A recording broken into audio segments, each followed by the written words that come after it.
தமிழகம் மற்றும் புதுச்சேரியில் நாளை ஒரே கட்டமாக தேர்தல் வாக்குப்பதிவு நடைபெற உள்ளது. இந்த நிலையில் திமுக, அதிமுக, பாஜக, நாம் தமிழர் உள்ளிட்ட கட்சிகளின் தலைவர்கள் தீவிர தேர்தல் பரப்புரையில் ஈடுபட்டு வந்த நிலையில் நேற்று மாலை 6 மணியுடன் தேர்தல் பரப்புரை ஓய்ந்தது.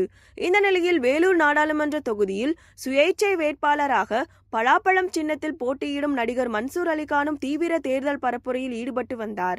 நேற்று முன்தினம் திடீரென்று அவருக்கு உடல்நலக்குறைவு ஏற்பட்டு மருத்துவமனையில் அனுமதிக்கப்பட்டு சிகிச்சை பெற்று வருகிறார். இந்த சூழலில் நடிகர் மன்சூர் அலிகான் அறிக்கை ஒன்றை வெளியிட்டுள்ளார். அதில், நேற்று குடியாத்தம் சந்தையிலிருந்து திரும்பிய போது ஒரு இடத்தில் கட்டாயப்படுத்தி எனக்கு பழ ஜூஸ் கொடுத்தார்கள். அதற்கு பின் மோர் கொடுத்தார்கள். அதை குடித்துவிட்டு வண்டியில் ஏறிய போது நிலை தடுமாறி கீழே விழுந்திருப்பேன். மயக்கம் அடிக்கடி வந்தது.